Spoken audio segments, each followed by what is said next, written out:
자, 국민의힘 얘기도 해보겠습니다. 한동훈 5 주요 당직 인선 발표가 되고 있는데 지난주 이제 박정아 의원을 비서실장으로 임명한 후에 사무총장에는 재선인 역시 서범수 의원이 임명이 됐습니다.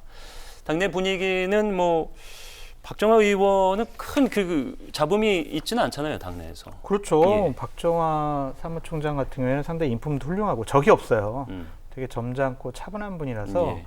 뭐 될 분이 되지 않았느냐, 다 그런 생각을 하고 있고, 박정아 비서실장. 예, 서범수 의원. 그리고 서범수 의원 같은 경우에는 참 묘한 분이잖아요. 이준석 대표 시절에 비서실장을 했던 분이에요. 그래서 어떤 반응일지가 이제 시청자 여러분들은 궁금해하시는 거예요. 아마 대통령실과 윤핵관은 뭐야 지금 역시 한동훈은 비윤이구나. 우리 윤석열 대통령 별로 안 좋아하는구나. 예. 어떻게 이준석 전 당대표의 비서실장을 이렇게 사무총장 시키냐. 이거 정말 안 되겠네. 이런 생각을 하는 분들이 아니면 많이 낚시일 있을 것 가능성은 같아요. 어떻게 보세요? 나중에 이제 이준석 의원도 다시 와서 좀 같이 뭐 해볼래? 그런 생각은 뭐 다 갖고 있는 것 같아요. 근데 이제 뭐 이준석 비서실장 했으니까 이번에 사무총장 시켜야지. 이거는 큰 고려 대상은 아니었던 것 같고요. 상당히 좀 측근으로 활동을 해왔고 예. 경찰 출신이잖아요, 이분이. 그래서 여러 가지 정보나 상황에 또 리더십이 있다라고 판단을 한 것 같고, 또 하나는 서병수 전 의원 동생이시잖아요. 서병수 의원이 이번에 전당대회 할 때 많이 좀 도움을 주신 부분들이 있기 때문에 은혜 갚기 차원과 능력 위주로 본 것이 아니냐라는 네. 좀 생각이 듭니다.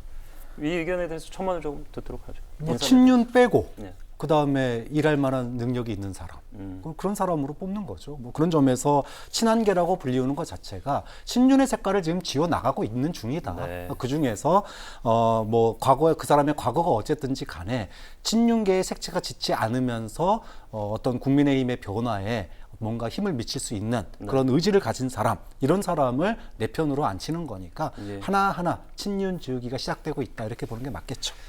이번 그 한동훈 의원의 당직 인선에서 관심은 따로 있습니다. 뭐 많은 언론에서 이미 다루고 있죠. 결국에는 이게 이제 잘 보면 이제 머릿수를 보면 4대 5인데 홀수예요. 9명인데. 근데 여기 저희가 노랗게 이제 찍었죠. 정점식 점을 찍었는데 정책위 의장이 2달밖에 안 됐어요. 네. 임기 1년 중에 2달 지났는데 결국에는 이제 현 대통령과 밀접한 인물이기 때문에 그렇죠.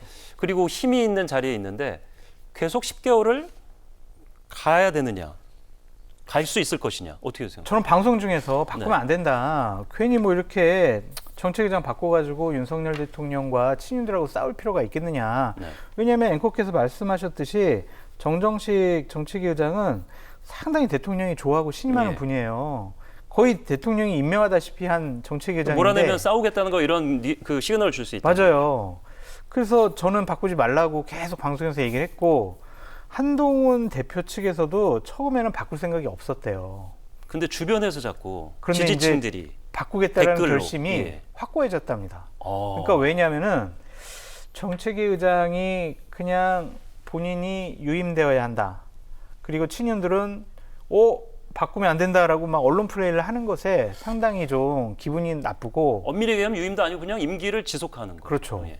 그런데 이게 결국엔 새싸움, 기싸움 이걸로 변질이 돼가지고 여기서 밀리면 안 될 것 같다. 네. 그래서 바꾸겠다라는 방침인 것 같습니다. 근데 저는 그렇게 좋은 수라고는 계속 얘기를 안 하고 있는데 예.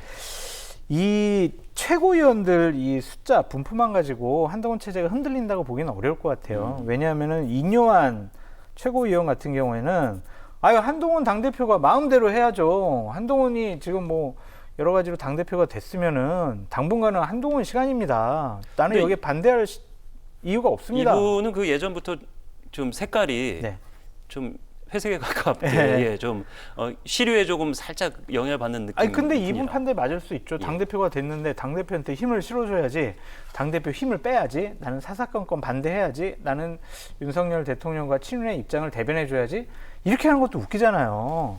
당대표가 63%에 가까운 그런 득표율로 당선이 됐으면 힘을 실어주는 게 맞다. 그런 생각이 들어가지고 자꾸 뭐 정치계 의장 교체해가지고 세력 다툼, 싸움, 뭐 주도권 싸움 이렇게 해석하는 것은 문제가 있어 보이는데, 일단 방금 전에 제가 방송 출연하기 전에 그쪽 관계자들하고 통화해 본 결과 예. 바꾸겠다라는 방침은 강한 것 같습니다. 그러면 이게 지금 뭐 대통령의 의중이 직접적으로 본인의 워딩으로 드러나올 수는 없는 구도지만 그간의 여러 당의 흐름이나 분위기를 봤을 때는 요소요소의 대통령의 의중이 어떻게든 전달이 돼서 반영이 되어 왔잖아요. 그냥 참고 넘길 것이냐. 그리고 당헌 당규상 10개월 남았기 때문에 버티면 어떡할 것이냐. 네. 저는 뭐 윤한 갈등은 이미 시작됐다. 1월 달부터 이미 시작됐고요. 지금은 그 폭이 굉장히 점점 커질 수밖에 없는 구조라고 봅니다. 예. 지난 전당대회에서 한동훈 죽이려고 별의별 카드를 다 썼습니다. 히든 카드 썼고요. 배신자 카드 썼잖아요. 그 다음에 조커까지 썼습니다. 김 여사 문자까지 그래서 어떻게 갈지 모르지만 그런데도 못 죽였어요. 그럼 죽이려다가 실패했는데 당대표 되고 나니까 탕평하자는 얘기가 한동훈 대표 입에서 나온 얘기가 아닙니다. 친윤 쪽에서 먼저 정점식 유임하면 탕평이다 이렇게 얘기를 했단 말이에요. 그러면서 탕평해라. 이건 압력이죠. 당대표의 인사권을 갖다가 제한하는 게 무슨 탕평입니까? 그럼 당대표 왜 됐겠어요? 좀 그런 점에서 한동훈 대표가 기존의 그 친윤들의 어떤 그 견고한 견제 이 부분에 대해서 저는 파열음을 낼 거다. 그게 결국은 교체로 갈 거다. 이렇게 보고요. 그것이 이제 시작일 뿐이라고 봐요. 만약에 지금 뭐 당권 해석, 그 당규 해석에서 임기 1년 보장이니까 전체 의원들의 동의를 받아야 된다. 의총 만약에 열리잖아요. 그러면은 바꿨는데 만약에 한동훈 대표가 신임 대표가 지명한 정책위 의장이 부결됐다? 전 그 순간 국민의힘은 바로 쪼개진다고 봅니다. 그렇기 때문에 오히려 한동훈 대표가 부담 갖는 게 아니에요. 한동훈 대표가 새로운 정책위장을 임명하는 순간 의원들이 굉장히 큰 부담을 갖게 됩니다. 이거 여기서 부결시키는 동안 하면은 전대를 부정하는 꼴이 돼버려요. 그런 점에서 저는 한동훈 대표는 무조건 바꿀 거라고 봅니다. 그 사람이 자기가 그 상황에 있을 때는 안 보이나 봐요. 왜냐하면 그 윤석열 대통령도 돌아보면은 결국은 이제 추미애 조국 전 장관 총장들이 둘겹하면서 맞으면서 체급이 커져서 대통령이 되셨는데 본인이 어쨌든 처음에 애정을 했는지 안 했는지 모르겠지만 지금 이제 차기 대선 권력으로 보여지는 사람이 대표가 됐습니다. 그러면 좀 꼬리를 내릴 법도 한데 아무리 대통령이라고 해도. 근데 그러지 않을 모양새라. 호흡을 좀 맞춰주고 한동훈 당대표를 좀 인정하고 존중해 주는 것이 필요한데 여기서 내가 주도권을 놓치면 나는 권력 누수 현상이 나오고 난 내 힘덕에 빠질 수밖에 없어. 그래서 나 여기서 물러나면 안 돼. 밀리면 안 돼. 그런 생각을 좀 갖는 것 같은데요. 저는 한동훈 당대표가 잘해야 된다고 생각이 듭니다. 집권여당 당대표가 대통령하고 싸워가지고는요. 그 자리에서 지도력을 제대로 발휘할 수가 없어요. 좀 방송에서 여러 차례 얘기했지만 한동훈 당대표가 빨리 대통령에게 독대를 신청해가지고 여러 가지 상황을 정리해야 돼요. 그리고 나는 대통령에게 반하는 여러 가지 일들을 쉽사리 결정하지 않겠다. 뉘앙스를 보여주고 나오라? 비공개로? 그리고 대통령은 그래도 내가 한동훈 당대표 내가 존중하고 인정해. 이러한 이미지 그리고 신뢰를 나는 받고 있어 라는 이미지를 당 내외에 줘야 본인이 제대로 리더십을 발휘할 수 있다. 지금 당권 잡았다고 너무 내 마음대로 하면은 큰일 난다. 싸움 난다. 근데 성향 자체가 이전에도 봐도 비대위원장 할 때도 봐도 좀 쇼맨십이 강한 분이라 이분도 이제 유명하지 않았습니까? 검찰하면서.